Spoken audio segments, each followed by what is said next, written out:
उससे जुदा कर दो भैया, उसका गर्भ भंग होगा तभी मेरा कलेजा ठंडा होगा।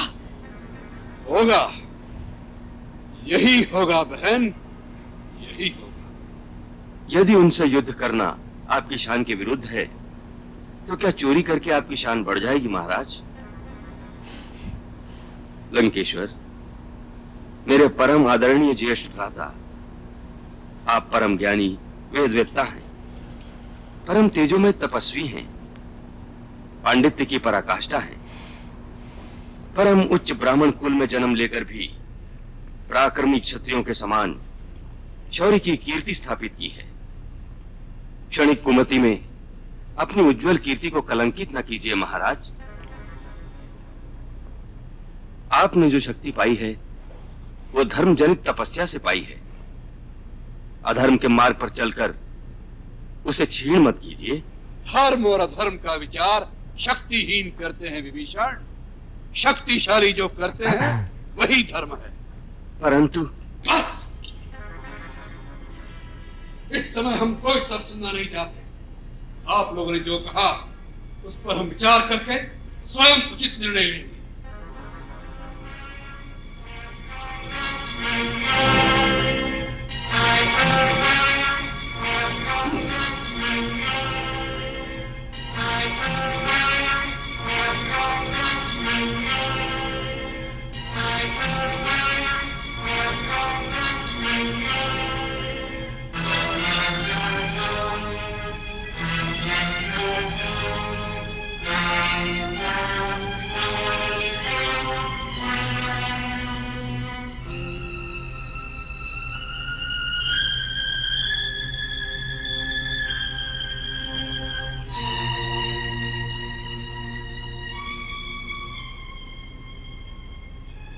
भैया, इसमें इतनी सोचने की आवश्यकता नहीं है।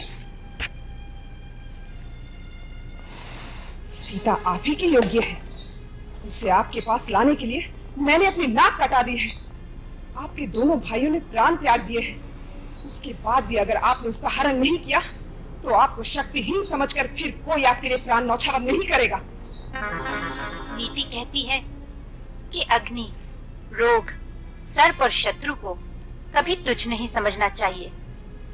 और फिर ये कोई साधारण मानव नहीं लगते जिन्होंने खर और दूषण को पराजित किया।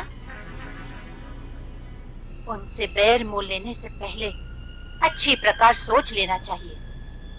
आप राजा हैं, आप जो भी करेंगे उसका परिणाम आपकी सारी प्रजा को भुगतना पड़ेगा। आपका कोई कार्य व्यक्तिगत नहीं हो सकता महाराज। सुना है कि आज दरबार में विभीषण जी ने भी आपको यही सम्मति दी है। विभीषण इसलिए कहता है क्योंकि वो कायर है, उसके रक्त में वीरता का जोश नहीं है। और मंदोदरी भाभी इसलिए कहती हैं क्योंकि उन्हें सौत के आने का भय लग रहा है। भैया, सीता जैसी अनुपम सुंदरी अगर इस राजमहल में आ जाए तो इनका प्रभाव कम हो जाएगा। सीता को एक बार देखने के पश्चात आपको संसार की दूसरी नारियां तुच्छ लगने लगेंगी। उसे एक बार ले तो आओ भैया।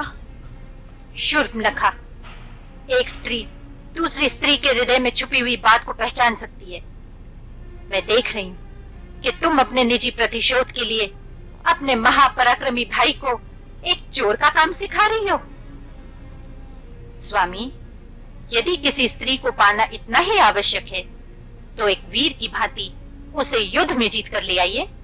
जिसे आप चोर की तरह उठा लाएंगे वो आपका क्या आदर करेगी। दूसरी बात यह भी विचार योग्य है कि वो किसी और की स्त्री हो चुकी है, पर स्त्री का हरण एक पुरुष के लिए कहां तक धर्म संगत है। धर्म संगत? महारानी मंदोदरी, एक साधारण पुरुष और राजा के धर्म में अंतर होता है। एक साधारण पुरुष किसी की संपत्ति पर हाथ डाले तो वो पाप हो सकता है, परंतु राजा सारे देश की संपत्ति का स्वामी होता है। फिर सीता की बात तो ऐसी है जैसे एक अंधे भिखारी की गुदड़ी में संसार का सबसे अमूल्य रत्न पड़ा, जहां उसका कोई उपयोग नहीं। राजा का अधिकार कि उस रत्न को भिखारी की झोली से निकालकर अपने मुकुट में सजा दे, जिससे उस रत्न और राजा दोनों का आदर बढ़े। और हमने ऐसा ही करने का निर्णय किया।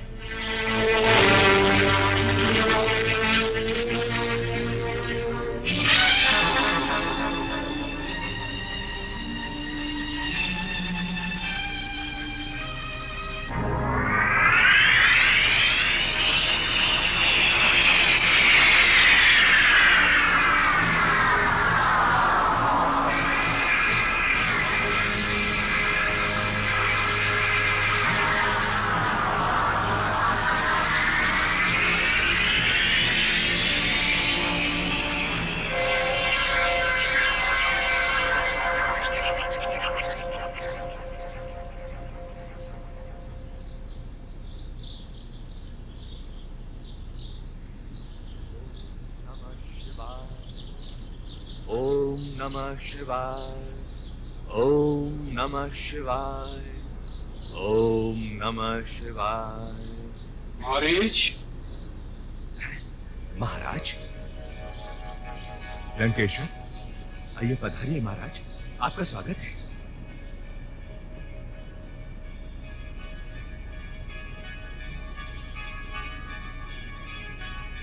महाराज आसन ग्रहण कीजिए।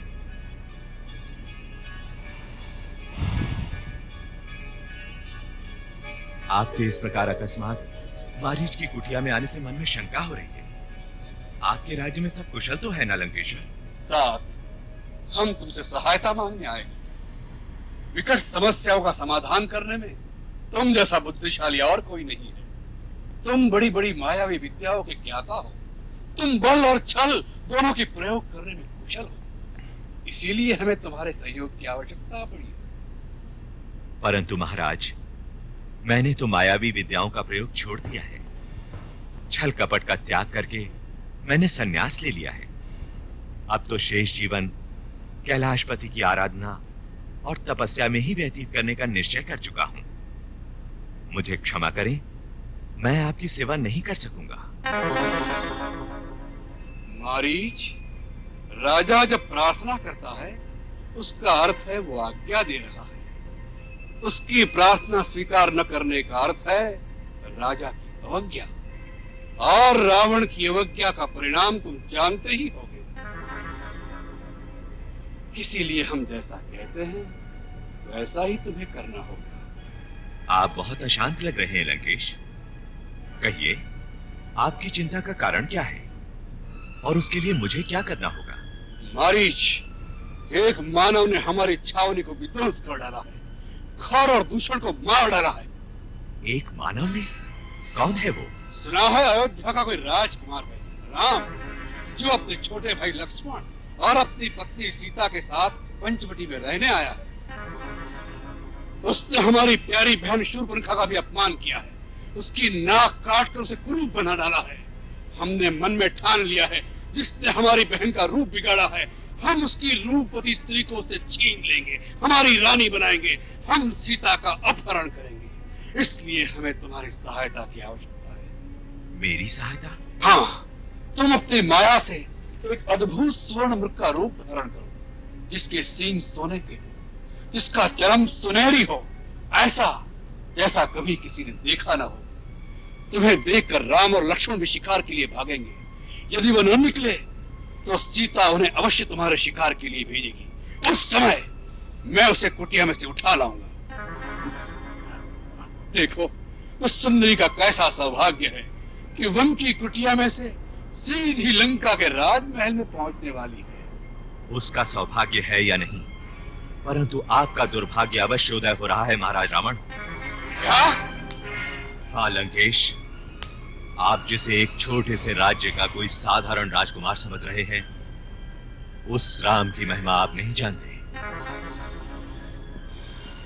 मुझे लगता है कि कोई सचमुच आपका परम शत्रु है, जिसने आपको यह सलाह दी है, क्योंकि इस दुष्कर्म के बाद आप कुल समेत नष्ट हो जाएंगे। लंका की ईंट से ईंट बच जाएगी। आप मेरी मानिए तो ये सब कुछ भूलकर लंका वापस चले जाइए।